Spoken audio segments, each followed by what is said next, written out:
Տիկին Մինասյան Ռուսաստանի պաշտպանության նախարար Բելարուսը հայտարարել է, որ Սյունիքի շուրջ լարվածությունը դեռ պահպանվում է։ Հիշում ենք, որ օրեր առաջ էլ Մարկո Ռուբիոն Միացյալ Նահանգներում հարցին ի պատասխան ասաց, որ Սյունիքում Հայաստանի վրա Ադրբեջանի կողմից հարձակման վտանգ կա, որը իրենք քայլեր են ձեռնարկում, որ թույլ չտան։ Ինչ լավացության մասին են խոսում գերտերությունների արտաքին գերատեսչությունների եւ պաշտպանության նախարարը։ Ես կարծում եմ դրանք ի պատասխան այն հայտարարություններն են, որ բարբերաբար հայտարարում է մեր պաշտպանության նախարարության եւ նաեւ Ադրբեջանի պաշտպանության նախարարության կողմից։ Դրանք օրինակ վերջերս նաեւ այսօրվա կտրվածքով կրակոցների մասին հայտարարություններն են եւ բնականաբար քանի դեռ կրակոցներ կան, կապ չունի դրանք թիրախային են, թե մերձ դիպչում են ոչ թիրախային են եւ մերձ դիպչում են բնակիչների տներին, դա կարելի է համարել լարվածություն եւ իհարկե այդ լարվածության լուծման ուղղությամբ պետք է քայլեր ձեռնարկել, որը կարծում եմ մեր կողմից բարբերաբար հնչում է։ Մենք մեխանիզմներ ենք առաջարկում հետաքննության Ադրբեջանին եւ արդեն երևի 2 տարի շարունակ շեշտում ենք այդ մեխանիզմների անհրաժեշտությունը, որ պետք է քննիչ հանձնախումբ ձևավորվի եւ ադրբեջանական կողմից եւ հայկական, որպեսզի մենք փոխանցենք մեր տեղեկատվությունը կրակոցների մասին, նրանք էլ եթե այդպեսին կա, իսկ մենք համոզված ենք, որ չկա, որտեղ մենք երգում ենք ցանկացած նման տեղեկատվություն, եթե տեսնում են, որ նման տեղեկատվություն կա, այդ քննիչ հանձնախումբը քննի իրականությունը եւ պատասխաններ տա։ Ինչ վերաբերվում է արդեն Ռուսաստանի Դաշնության պաշտոնյաների եւ Ամերիկայի կողմից հայտարարություններին, ես կարծում եմ մի քիչ տարատեսակ մեկնաբանություններ կարելի է տալ մեկին եւ մյուսին։ Առաջինը կարծում եմ ուզում է ուղղակի իր դերակատարությունը ունենա խաղաղության պայմանագրի կնքման եւ տեսնում ենք Ռուսաստանը, այո, եւ տեսնում ենք, որ մենք գնալով ավելի ենք մոտենում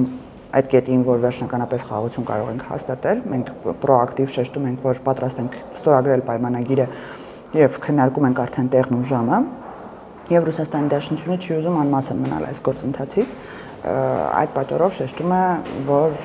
կարող է ջանք գործադրել խաղաղության ուղղությամբ։ Ինչ վերաբերվում է Մարկո Ռուբիոյի հայտարարություններին, մենք տեսանք նաեւ վերջերս Մարկո Ռուբիոն հայտարարեց, որ նրանք նույնպես գործունեություն են իրականացնում, որպեսզի այդ պայմանագիրը ինչքան հնարավոր է շուտ ստորագրվի եւ կարծում եմ Ամերիկայի Միացյալ Նահանգները նաեւ իր շահագրգռվածությունը ունի այս տարածաշրջանում խաղաղություն ունենալու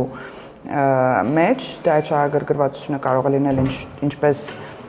քաղաքական առումով խաղաղություն հաստատելու Հարավային Կովկասում, այնպես էլ ենթակառուցվածքների տեսանկյունից եւ խաղաղության խաչմերուկ նախագիծը գիտեք, որ մեծ քննարկում ունի նաեւ աշխարհում, տարբեր երկրների ներկայացուցիչներ իրենց ոչ միայն ներկայացուցիչներ, այլ միջազգային կառույցներ իրենց լավատեսությունն են հայտնել այդ նախագծի հետ կապված եւ մենք տեսնում ենք, որ այդ խաղաղության խաչմերուկ նախագծի շահառուներ կարող են լինել շատ այլ կենտրոններ աշխարհաքաղաքական այս խառը իրավիճակում, երբ աշխարհը դեռևս տուրբուլենտ իրավիճակում է գտնվում, բոլոր երկրները փորձում են գտնել ենթակառուցվածքներ, ճանապարհներ, բեռների փոխադրումներ, այո, եւ այդ տարածաշրջանի խաղաղությունը կնպաստի նաեւ այդ ենթակառուցվածքների զարգացմանը, ինչու՞ չէ նաեւ տարածաշրջանի կոմունիկացիաների ենթակառուցվածքների ապաշրջափակմանը։ Միացյալ Նահանգները խոսում էին այդ մասին, Ջեյմս Օբրայենը նախորդ վարչակարգից ակտիվորեն խոսում էր միջանցքի կարևորության մասին եւ առաջարկվում էր Ադրբեջանի նստեյությամբ, որ ճանապարհների ապաշրջափակվեն։ Վերջերս էլ Միացյալ Նահանգներից Ադրբեջանի հետ մայիսի 28-ին կոնկրետ հեռախոսազրույցի ընթացքում կարևորվել էր այդ ճանապարհների ապաշրջափակումը, կոմունիկացիաները, ենթակառուցվածքները, որոնք պետք է Միջին Ասիան կամ ընդհանրապես ասիական երկրները կապեն Եվրոպայի հետ։ Այս համատեքստում կարող ենք ակնկալել, որ այդ կոմունիկացիայի ապաշրջափակումը առաջիկայում կարող է առաջացնել ու նույնիսկ խաղաղության պայմանագրին չնայենք ու ստորագրենք ապաշրջափակման փաստաթուղթ ինչ-որ։ Ես կարծում եմ այդ գործընթացները իրարից ինչքան էլ որ տանջատված են փաստաթղթավորումով, բայց այդքան էլ տանջատված չեն իրականության հողի վրա։ Ես կարծում եմ, որ եթե մենք կոմունիկացիաների ապաշրջափակում իրականացնենք, խաղաղությունը ինստինկտիվ է գալու։ Այսինքն երկարատև առևտրային կապերն են միայն այն հին խաղաղության գրավականը, հարատևման գրավականը, որը ամբողջ աշխարհի փորձով կարելի է դիտարկել։ Մենք տեսնում ենք, որ շատ եվրոպական երկրներ 200 տարի պատերազմելով, ունենալով առևտրային հարաբերություններ, հիմա դաշնակից են համարվում։ Նման միտում այս պարագայում չենք տեսնում դեռևս, բայց մենք կարծում ենք, որ հենց առևտրային հարաբերություններն են եւ կոմունիկացիաների ապաշրջափակումն է խաղաղության գրավականը։ Իսկ արդեն խաղաղության պայմանագիրը դա քաղաքական հանձնառություն է, որը մենք ստանձնել ենք եւ մենք պարտավորվածությունը քաղաքացիների նկատմամբ ի կատար ենք կացում ամենօրյա կտրվածքով։ Մենք ասում ենք, որ ապաշրջափակման թեմայով դա է հետաքրքիր արդյոք Միացյալ Նահանգների հետաքրքրվածությունը ինչ որ կնպաստի գործընթացի արագացմանը։ Ես կարծում եմ, որ ցանկացած կենտրոնի կողմից այս նախագծին ուղղված դրական խոսույթը միայն կարող է դրական արդյունքներ տալ։ Ես կարծում եմ, որ Ադրբեջանի վրա ճնշումներ չասեմ, բայց գոնե ներգործությունը, որ այո, այս նախագիծը հնարավոր է շատ լայն հնարավորություններ տալ այլ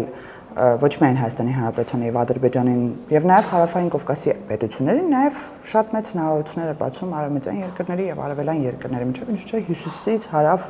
տեղափոխումների միջեւ։ Այս ամենը դեռևս քննարկումների փուլում է, ինչպես գիտեք, ոչ մի այտենց հստակ առաջընթաց չենք նկատել, բայց այն, որ ամբողջ աշխարհն է քննարկում այսօր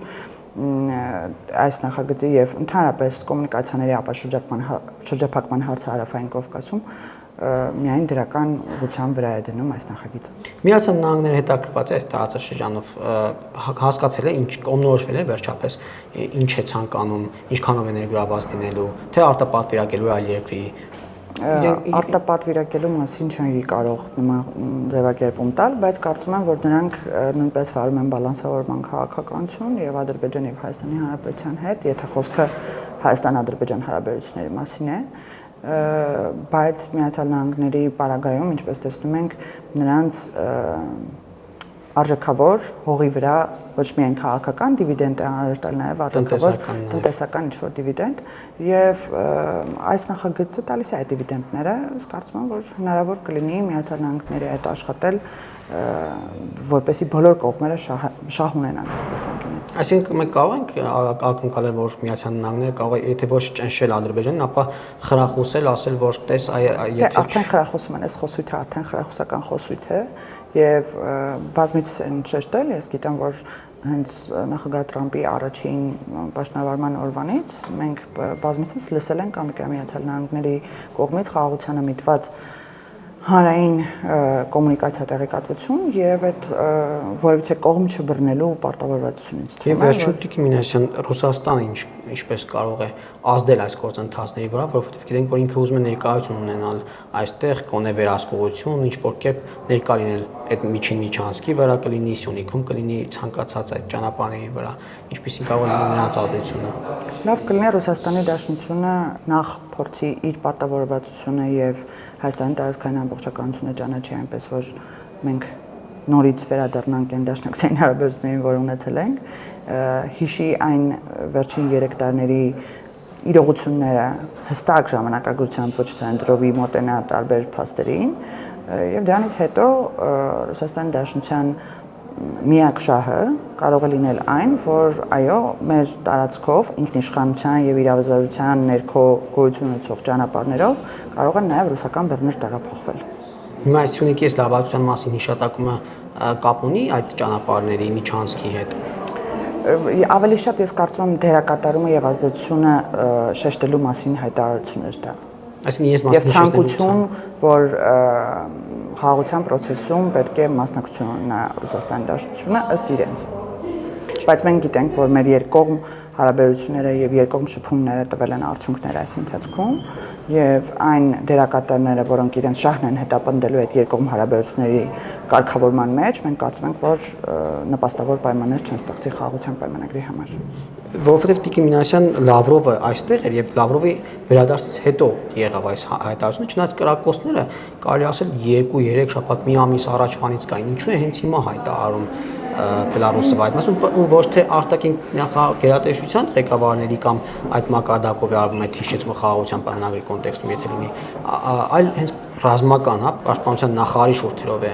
Ես ճիշտն ասած չեմ ուզում ինչ-որ վերլուծաբանի դեր ստանձնել եւ մեկնաբանել, թե ինչի համար կարող են այդ հայտարարությունները արվել։ Ես կարող եմ մեր դիրքորոշումը ասել, որ այն լարվածությունը, որ կամ մեզ անհանգստացնում է, մենք պարբերաբար հայտարարում ենք, որ հստակ շեշտեցի այն մեխանիզմները, որը Հայաստանը առաջարկում է, ուղղված կլինի եւ միտված կլինի երխաղաղությանը եւ լարվածության թուլացմանը, իսկ արդեն որ երկրները ինչպես են դիրքավորվում այդ լարվածության տեսանկյունից, նրանց դերակատարումը ինչպեսին կլինի ըստ իրենց գործն է, իրենց ցանկություններն են,